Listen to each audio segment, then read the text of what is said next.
I'm Damani Baker. Fannie Haughton. And welcome to UBN Radio. Yes. Thank you.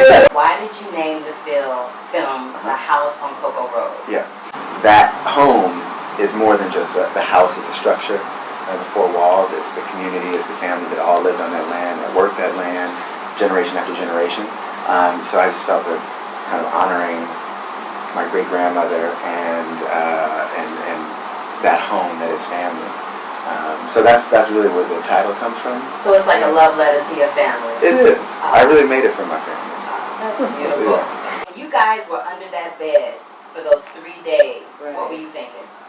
Just keeping them safe. We were more concerned about glass shattering than anything. I mean, because the bombs were so heavy, we didn't want the glass to hit the children, and that's pretty much, yeah. I mean, we didn't really fear until at one point in the lull of the bombing, some of the Grenadian military came by and said we had to get out of there because they were going to bomb our area next.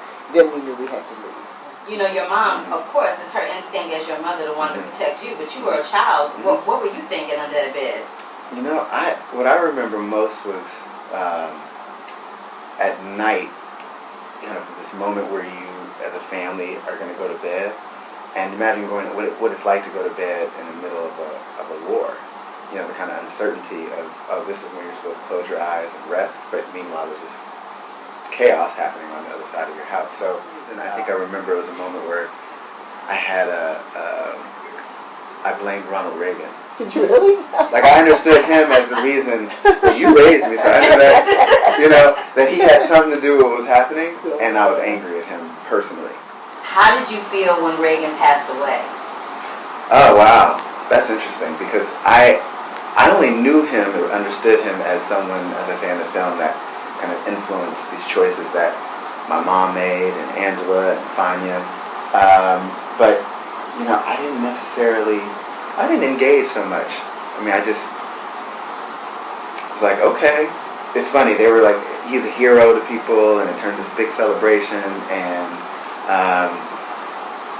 I think there's so many other truths behind his legacy, and I think the legacy of most people who've run this country, that have not been resolved. And so he was just kind of the next phase of many, many generations of struggle in this country. How do you feel as a teacher knowing that in some schools across the country they're referring to slavery as a migration?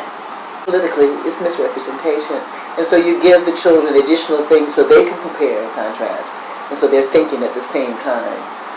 So one reason I think this project is so important is that Damani's presented material no one else has seen, and we're actually rewriting the curriculum to go along with it, so that children will begin to students will look at Grenada, what happened in Grenada, what happened in the time frame, because we have to have them know their history or think about it and know there is another story, and that's what's so important. I knew, I was dancing around as a pretty much single mother in East Oakland, trying to find a good school, you know, looking for scholarships if they had to go private school.